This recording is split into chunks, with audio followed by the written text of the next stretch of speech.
नमस्कार। मैं Nafisa Bano, assistant professor, government law college Ajmer से। असेंशियल एलिमेंट्स ऑफ डिक्री अर्थात डिक्री जिसे हम आज्ञप्ति भी कहते हैं,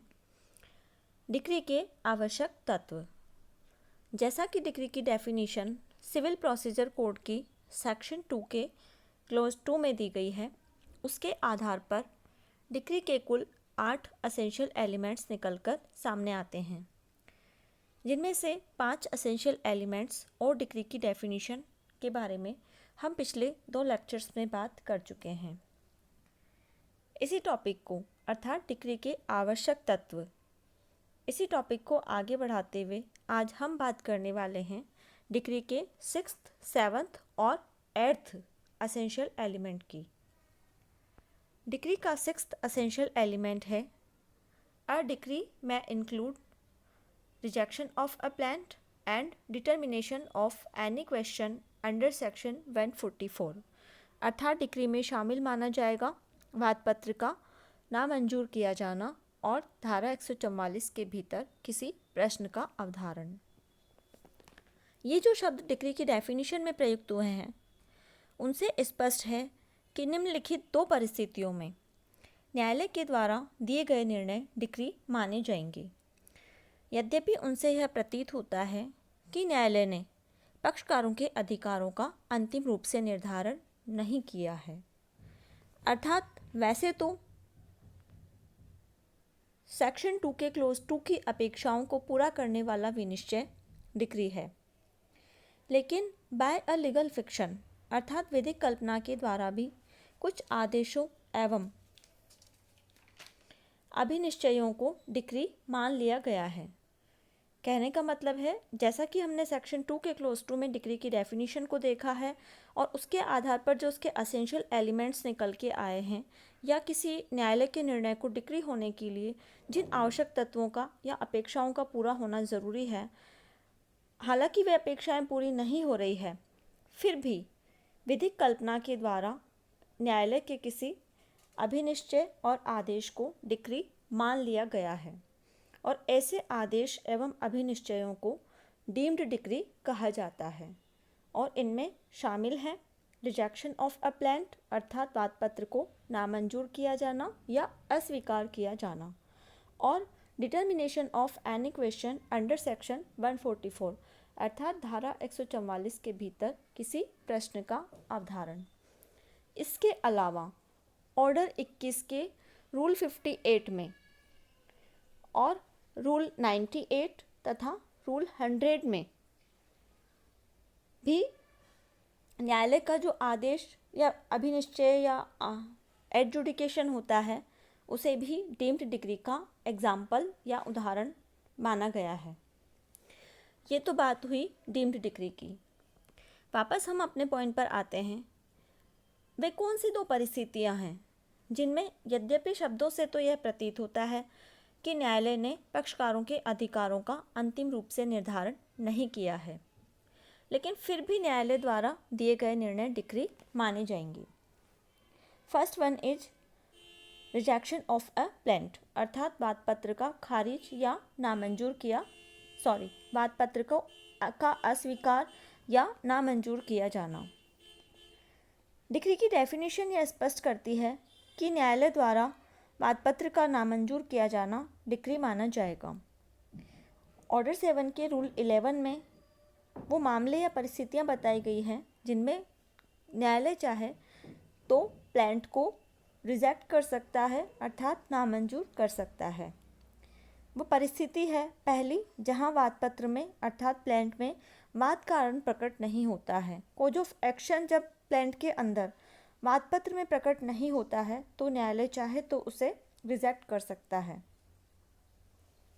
हालांकि कोर्ट इस चीज़ से बाइंड नहीं है। नेक्स्ट, जहां वादी के द्वारा क्लेम किए गए रिलीफ का मूल्यांकन अर्थात वैल्यूएशन कम किया गया है और कोर्ट ने उसे संशोधित करने का प्लेंटिफ को टाइम भी दिया है और with in time limit plaintiff उसे उसका मूल्यांकन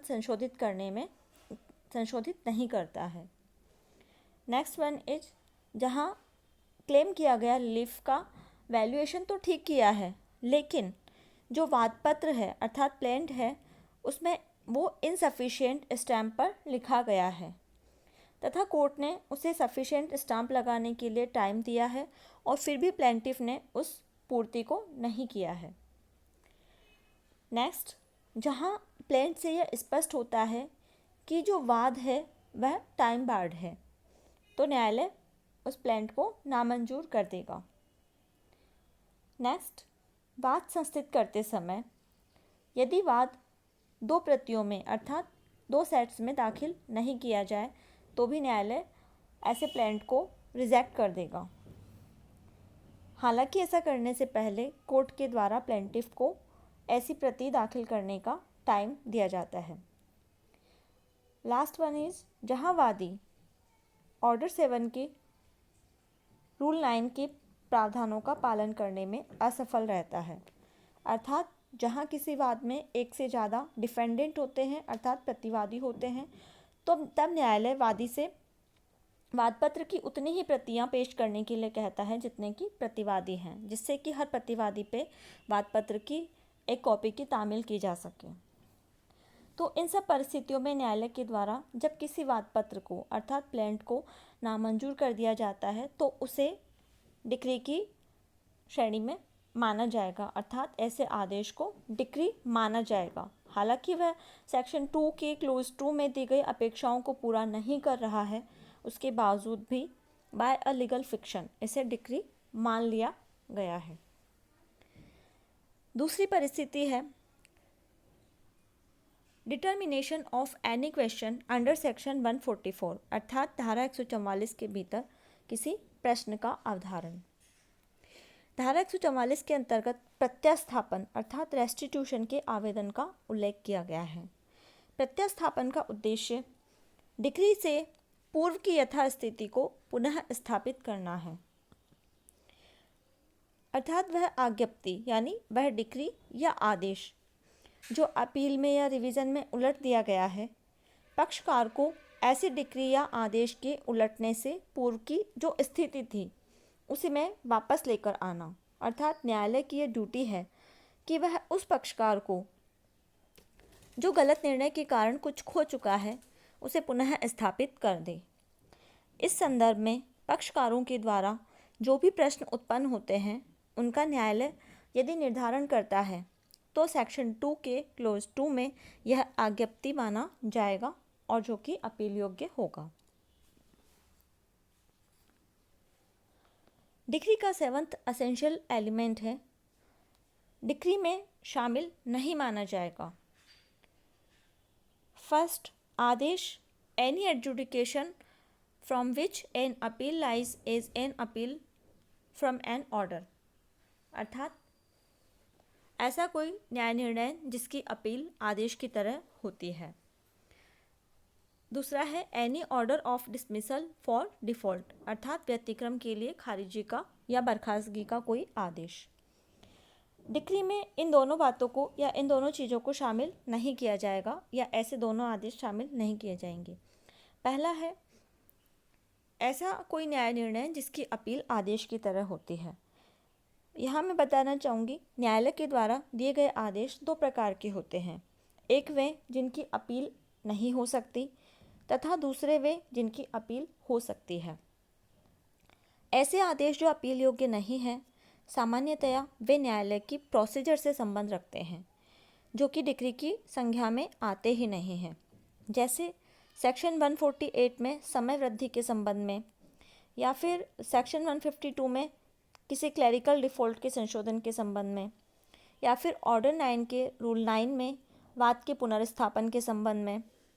या फिर ऑर्डर 14 के रूल 9 में विवादकों के निर्धारण से इनकार करने के संबंध में। यहाँ आज्ञप्ति की डेफिनेशन में विनिर्दिष्ट रूप से ऐसे आदेशों को सम्मिलित नहीं किया गया है जो कि सिविल प्रोसीजर कोड की सेक्शन 104 एवं ऑर्डर 43 में अपील योग्य हैं। यहाँ पे लेजिस्लेशन का उद्देश्य यह है कि यदि न्यायालय द्वारा दिया गया निर्णय विनिर्दिष्ट रूप से आदेश है तो ऐसा आदेश केवल इस कारण अपील योग्य नहीं है केवल इस कारण से कि वह अपील योग्य नहीं है, डिक्री की परिभाषा में नहीं आ सकता, क्योंकि आदेश का उद्देश्य पक्षकारों के सारपूर्ण अधिकारों का निर्धारण नहीं करके केवल उनके प्रक्रिया संबंधी अधिकारों का निर्धारण करना है। इस प्रकार के आदेशों के उदाहरण हैं ऑर्डर 7 रूल 10 के अंतर्गत वादपत्र को प्रॉपर कोर्ट में प्रस्तुत करने के लिए वापस करना, ऑर्डर 9 के रूल 9 वाद की बर्खास्तगी के आदेश को अपास करने अर्थात सेट असाइड करने के आवेदन को नामंजूर करना, ऑर्डर 10 के रूल 13 के अंतर्गत एक्स पार्टी डिक्री को अपास यानी सेट असाइड करने के आवेदन को नामंजूर करना, ऑर्डर 22 के रूल 9 के अंतर्गत वाद के उपशमन के आदेश को अपास करने के आवेदन को नामंजूर करना आदि। इसी प्रकार बिना नया वाद संस्थित करने के अधिकार को संरक्षित करते हुए वाद की वापसी का अधिकार डिक्री नहीं है। ये सभी प्रकार के अपील योग्य आदेश डिक्री नहीं है। Second one is any order of dismissal for default, अर्थात वाद की बर्खास्तगी का कोई आदेश किसकी वजह से? डिफ़ॉल्ट की वजह से, यानी पक्षकार की किसी चूक की वजह से वाद की बर्खास्तगी का कोई आदेश भी डिक्री में शामिल नहीं है। यहाँ पे केवल पक्षकारों की उपस्थिति में डिफ़ॉल्ट के कारण वाद की बर्खास्तगी ही सम्मिलित नहीं है, बल्कि पक्षकारों के द्वारा वाद अथवा अपील के अभियोजन में डिफ़ॉल्ट होना भी इंक्लूड है। वादी के द्वारा वाद के दौरान कुछ विशिष्टताएं या फिर तथ्य प्रस्तुत न करने के कारण वाद की बर्खास्तगी अर्थात डिसमिसल डिक्री नहीं है। पक्षकारों की उपस्थिति में डिफ़ॉल्ट होने के कारण या अभियोजन में डिफ़ॉल्ट के कारण वाद की बर्खास्तगी डिक्री नहीं है। यह अपने आप ही उपरोक्त वाक्यांश से स्पष्ट है। वादी की अनुपस्थिति के परिणाम स्वरूप ऑर्डर 9 के रूल 8 के अंतर्गत वाद की बर्खास्तगी डिक्री नहीं है, जो कि अपील योग्य नहीं है, और ऐसे ही स्थिति ऑर्डर 9 के रूल 2, 3, 4, 5 के लिए भी लागू होती है। इसी प्रकार ऑर्डर 41 के रूल 11 के क्लोज 2 अथवा रूल 17 के अंतर्गत पक्षकार की उपस्थिति में डिफ़ॉल्ट के कारण अपील की बर्खास्तगी भी डिक्री नहीं है, जो कि अपील योग्य नहीं है। किसी मृत पक्षकार के विधिक प्रतिनिधि अर्थात लीगल रिप्रेजेंटेटिव को रिकॉर्ड पर नहीं लाने के कारण अपील के उपशमन का आदेश डिक्री नहीं है। इसी प्रकार वाद के उपशमन का आदेश तथा ऑर्डर 17 के रूल 1 में पक्षकारों की डिफ़ॉल्ट के कारण वाद की बर्खास्तगी डिक्री नहीं है। अब हम बात करते हैं डिक्री के लास्ट एसेंशियल एलिमेंट की। जैसा कि डिक्री की डेफिनेशन जो कि सेक्शन 2 के क्लोज 2 में दी गई है, और उसके साथ जो एक स्पष्टीकरण अर्थात एक्सप्लेनेशन दिया गया है, उससे यह स्पष्ट है कि डिक्री या तो प्रारंभिक होती है या अंतिम, या फिर अंशतः प्रारंभिक और अंशतः अंतिम होती है या हो सकेगी। प्रारंभिक डिक्री की अगर हम बात करें तो यह वह डिक्री होती है, अर्थात प्रिलिमिनरी डिक्री की हम बात करें तो यह वह डिक्री होती है